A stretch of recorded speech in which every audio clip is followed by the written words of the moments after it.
breaking down some new polling this morning. Who's leading among Democratic primary voters? Probably not going to be totally surprised by the top three, but it's interesting nonetheless. Plus, Hill TV and Harris X explore the favored candidate among African American voters. Team Rising is here. Will Jawando is a Democratic strategist, council member at large in Montgomery County, Maryland, and Inez Stepman is a senior policy analyst at the Independent Women's Forum. Friends of the show, welcome to you both. Shallow comments first. Great tie, great outfit.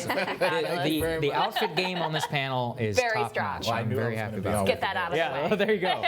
All right, we got to start with this morning consult poll, which I found very interesting. Love morning consult because they have a plus or minus one margin of error. State of the race, not necessarily what we're seeing everywhere else. Joe Biden at 33%, Elizabeth Warren at 21%, Bernie Sanders at 19%. Notably, I think, Crystal, you called out that there hasn't been much of a change for Bernie Sanders in the morning consult There's been no change actually from the last poll, even though a good portion of this poll happened, Will, after his health scare. So, look, it's an early indication, but, you know, at least based on this poll, it's not really moving the needle. Right. I think that's right. You're seeing the consistent top three. And then if you go a little deeper in the consult poll, who is the number two choice has stayed the same, you know, Biden. Exactly. So they're all kind of... It's Biden to Bernie, Bernie to Biden. Right. And, you know, Senator Harris still in a strong kind of that third position and as far as who would you pick next. So I think we're seeing stability. Again, I think the big shakeup will be after Iowa, you know, particularly I know we're going to talk about the African American vote, but people are watching, okay, who are the white folks going to support in Iowa?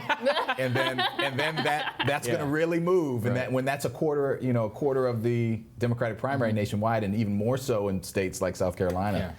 Let me ask you before I want to get Inez in here, but just a quick follow on that one, because I've been thinking about it a little bit. Like, we talk a lot about that Iowa and New Hampshire and how that changes the game potentially in South Carolina. But I just wonder, I mean, the model for that was Obama, right? And he had something going for him that neither Warren or Sanders has going for him, which is that he was potentially the first African-American president. So that was something for African-American voters to get excited about in South Carolina. I mean, do you think that same dynamic holds where what happens in Iowa and New Hampshire really impacts what happens in South Carolina and going forward? Well, I know folks like Senator Harris are banking on similar effect, you know, if she can get in the top three in Iowa, for example. But no, I don't think it'll be exactly the same. But even if you look at Hillary Clinton in 2016, that group of voters returned to her. And I think it's just, for better or for worse, that validation of those early primary states means a lot for African American voters and the public at large. But I think you'll see a huge shift if Joe Biden, for example, were not able to win that state or do really well. I think you could see a significant shift. That's definitely right. But Inez, I mean, the thing that actually really sticks out to me here is that Biden is actually still leading this by almost 12 points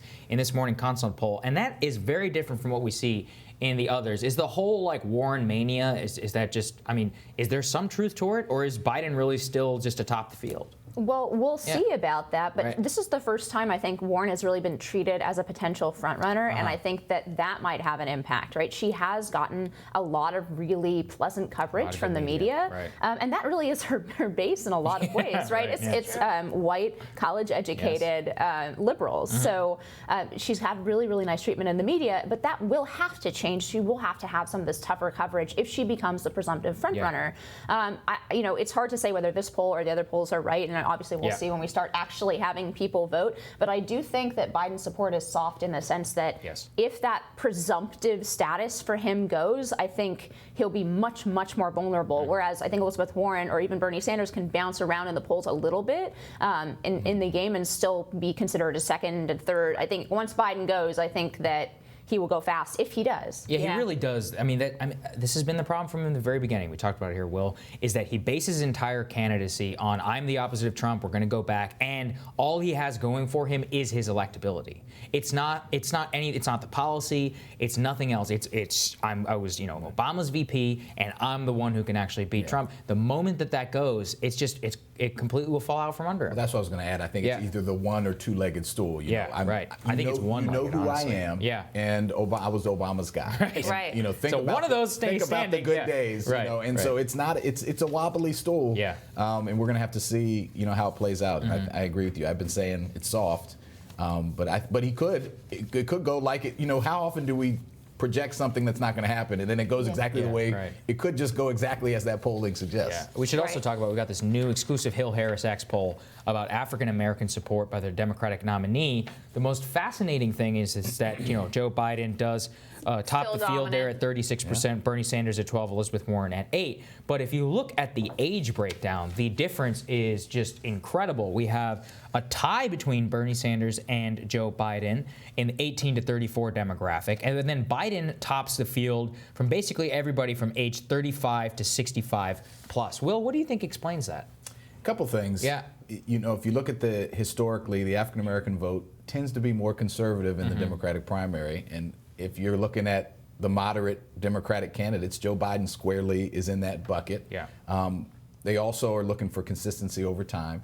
And again, you're only going to have the first African American president once, and he was a loyal compatriot to Barack Obama for those 8 years. So I think you're seeing that, and that especially in that older generation.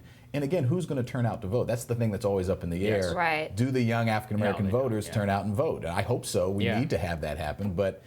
If they don't, and particularly in the primary, I think you're going to see his support in the African American community, particularly with that older group, stay really strong. This poll, and as basically underscores why he has been able to remain as solid as he has, and why he is so well positioned. I mean, African American voters are such a key, critical part of the Democratic Party base, and that he's been able to remain so solid with them, except for the young folks who are moving towards Bernie Sanders, but that he's been able to remain so solid with them has really been the key to his stability here.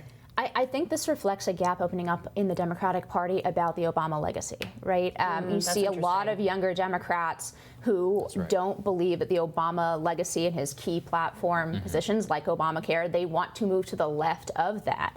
And they want a more radically progressive platform. So I think that there's just an age story there. And then there's also... And that age story is outside of race, by the way. If you look at all races, that is playing out in the Democratic Party. And then there's specifically the racial gap between Democratic voters. I mean, as you said, black Democratic voters are about half as likely to describe themselves as very liberal or liberal than are white Democratic voters. And you also see that in the issues that come to the fore when you ask people what are the most important issues to you. Issues like climate change, those tend to bounce radically between being a very, very high issue for white Democratic voters, lower for black Democratic voters. And then there are some actual like instead of just priorities, but actual different opinions.